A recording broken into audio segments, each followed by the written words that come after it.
Hey guys. So I'm going to be talking a little bit about my perspectives on the twin flame concept and some pros and cons. I've done a lot of research about this specific topic for many years through my own personal experience, but watching videos, hearing people talk about it, other people's experiences, and there are things about it that I find controversial, so I'm going to try to collect my thoughts and uh, organize them as best as possible and share some of that information with you.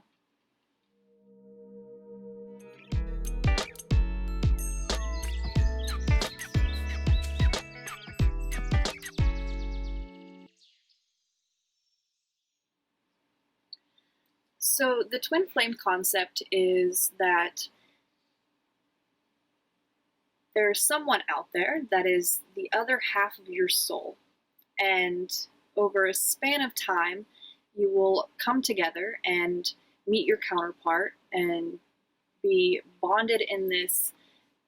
union, in this connection that is meant to make great change happen in the world. This sense of wholeness and coming home and feeling complete. Right off the bat, with that general concept, it kind of puts us in a lack mentality that we are already without something because we are missing the other half of ourselves. For me, this would be the biggest con is constantly searching for something, needing something, and taking other people's information about what a twin flame actually looks like and the specifics behind that, and applying it to their life, and even potentially obsessing over it, and constantly searching for this thing. It's like people that say they're going soul searching in general. In this aspect, it's like soul searching for the other half of yourself that will become a companion. And some people have these theories that you're not even meant to romantically be with your twin flame, that you only come together to learn something, potentially work together, or make great change. From what I can remember back in the day, so to speak, we have the soulmate concept, finding your soulmate, the other half of yourself. Now we know that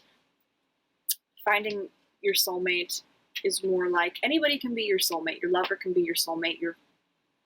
mother, your brother, your sister, family can be your soulmate. And so in the same aspect, I feel like the twin flame concept is growing. I already don't like the fact that it puts people in a lack mentality, that they're without something, that they aren't embodying what it feels to be whole as it is. Because the other aspect of twin flame is that you're coming together with your counterpart and becoming an entirely new entity that is a powerful union, but you're supposed to be empowered on your own as an individual in both aspects and then coming together. The pro to this perspective would be that by being separated from the other half of ourselves, we are learning and growing towards something. We're working towards something greater and filtering out the things of our karmic past or karmic relationships or other lives. And as we grow as individuals, when coming together with our counterpart and becoming a more powerful union, that we are in a place that we are working on continuously evolving to be the best versions of ourselves and being what the world needs at that period of time for its own growth and evolution in a positive way as well. The next thing that is hard for me to wrap my head around with the twin flame concept of the other half of your soul, your counterpart out there somewhere waiting to come together in union with you, is that there are billions and billions of people and creatures, and it's very broad. So when you think about how people are broke down, how consciousness is broke down from like a source of creation, and then like the roots of a tree spreading out, and how we're already interconnected. It gets very big. Even spiritual teachers out there will talk about their consciousness being derived from not just their original source and essence, but other consciousness. Famous people or gurus or their past lives that they've lived, those versions of those people become parts of us. And some people will say not all of that part. I think even Teal Swan has stated that there's a specific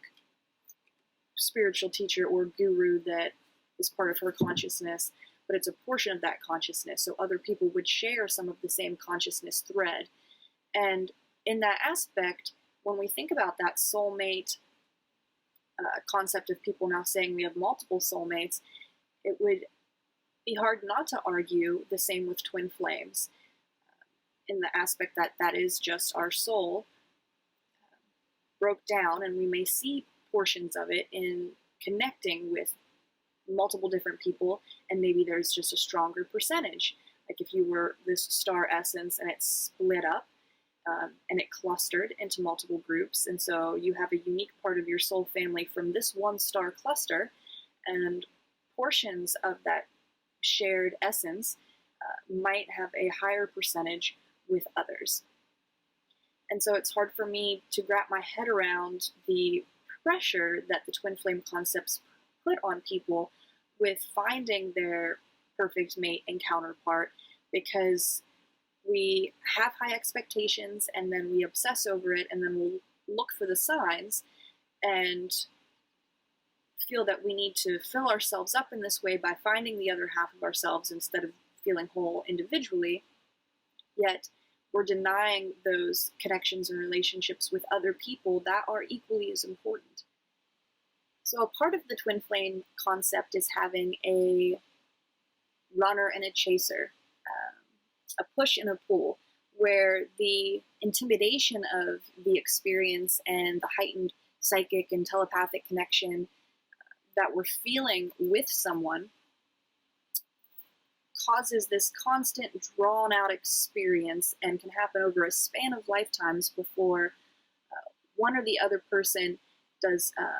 an equal amount of giving and receiving, and also feels worthy enough and isn't fearful anymore, isn't feeling that intense energy. And it's almost like the stars just align, the paths, the crossways, the work that we've done on a soul level come to a complete alignment to where now that union can take place. And without completely believing in the entirety of the current perceived twin flame concept, I believe in aspects of it and the truth behind it and the beauty behind some of these perspectives. And I've had personal experiences with this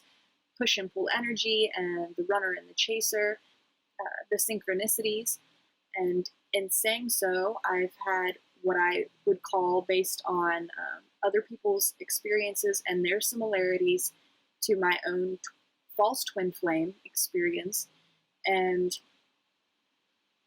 it can be quite the journey. It can be very painful mentally, because you can have a real true draw to someone on a soul level, the essence of your being, and this beautiful connection, and experience, like I said earlier, the intimidation that comes with that, and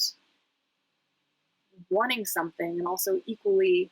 being scared of it. And I feel a lot of these things have to do with our karmic relationships with other people, the way energy plays out,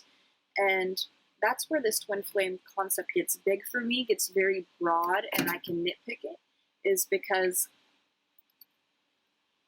we can look at it how that concept of being super broke down, or there's just this, one consciousness of being, and then we became two, it gave birth to this other consciousness of being, and then we split up, through time and space into these dimensions, and have to slowly work our way back to each other. But then you can go even deeper with it not just from origin stories, but to old souls and new souls. Old souls are said to have more karmic play out, more karmic attachments. It takes longer for us to learn certain things because of being an old soul, where with a new soul, if you're believing in that straight birthing from core consciousness as a new entity, then you would be more likely to find your soulmate, not soulmate, twin flame, sooner, the other half of your soul, because there's not as much karmic play out and work that needs to be done to get you guys to that place. But it would also be based on percentages of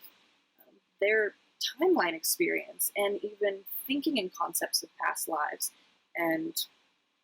what the experience in this third dimensional reality would do to either bring two together or push two apart. It is one of those things that whether you're looking at a love situation as a soulmate, as a twin flame, the concept of coming together with someone to be the best versions of yourself together and growing and working to make a difference in the world should be a rule of thumb that we're living by always, not just because something with the word soulmate or the word twin flame on it says this is how it's supposed to be or this is how it's supposed to be, means that that's the way that it is. And so it puts us in the place of that lack mentality, like I've said, and then it puts us in a place of deeming others not worthy of that shared experience, and kind of giving and choosing of our love or what type of love we're expressing, because then that takes us down the rabbit hole of love language. And we do know that everybody communicates, feels, expresses in a different way, which would be called our love language, and how we find ourselves compatible with one another or uniquely connected and bonded, and whether we choose to stay in relationships or not. But there is a lot about the twin flame concept that is beautiful in the aspect that by working to be the best versions of yourselves, coming together with somebody in this union through some divine collective consciousness, divine path, and divine pattern, and tapping into how we're being guided, seeing the synchronicities, that we are aligning with a higher perspective, a higher mentality of love in general, instead of what it has always been, from anything to the mundane to the extremely dramatic, or even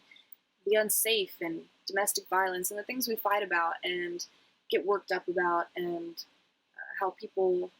have to be an all or nothing or can't remain friends. And it's like re-putting blocks up from having open and clear communication with one another on a soul level. We really start to attach stigma to things, and we don't realize by looking at just beautiful things that someone is saying about a soulmate concept or a twin flame concept, that we're beginning to write these stories of the opposing factors of what it could also equally be saying. So if it's something that definitely intrigues you, I would get more into the beliefs that you have, religious values, or ways that you perceive the world, into taking you to certain origin stories and how we are broken down as conscious beings to find what aligns with you. But whether we're putting it into a box of soulmate or twin flame, companion or lover, it should still be applied in a way that we are embracing love, we are doing the work, we are finding better ways to communicate with one another, to show humility, to be vulnerable when it's the right time to be vulnerable, to really not be afraid to feel things with one another, and to experience love without trying to put a label on it. People are intimidated by boyfriend and girlfriend labels as it is, or becoming husband and wife, or being engaged for so long, or long-term relationships that aren't legal on paper as a marriage. There's a lot of things with our level of commitment that we can become afraid of that block us in general from not wanting to put labels on things or putting labels on things. It can go both ways. And the same concepts can be applied to all of our relationships and everyday life, and to feeling deeply, and to having discernment, and to trusting in your own learning process and within your own being that if you have a deep connection with somebody, that you're not second guessing yourself. You're not second guessing your intuition,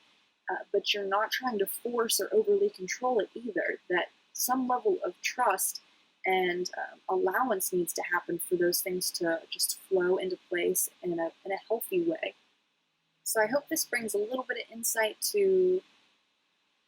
my perspectives around it. Here now in this moment, if I were to say that I believe in the twin flame concept, I would say no, not in its entirety, because I can see the beauty of divine union and finding parts of yourself, but there's aspects of it that I do think create differences of opinions and the ways of mental processing that it can put upon us. But I do believe in divine love, and I do believe in people coming together, and so there's things about it and the work that happens in that process that is very truthful. But based on the research I've done and what people have shared, and from my own experiences and others, I couldn't definitively say that this is just what it is. And so I recommend doing your own research, because this wasn't a detailed video about all the signs and symbols of what a twin flame connection is versus a soulmate connection, and vice versa, and the overlaps and the similarities, because all of it is so confusing. And I'm on my own unique journey with it as well, where I love learning about specific topics and debating with others and myself, and picking things apart, because it fascinates me, and that expansiveness allows me to kind of find the balance in all things and remain open-minded to constantly learning, because all things do evolve, and all things do also equally apply to your life based on your belief systems. And so find what resonates with you, find what aligns with you. I'm open to suggestions and making more videos on it as my own experiences change or more information comes up based on other people's experiences. So thank you for watching.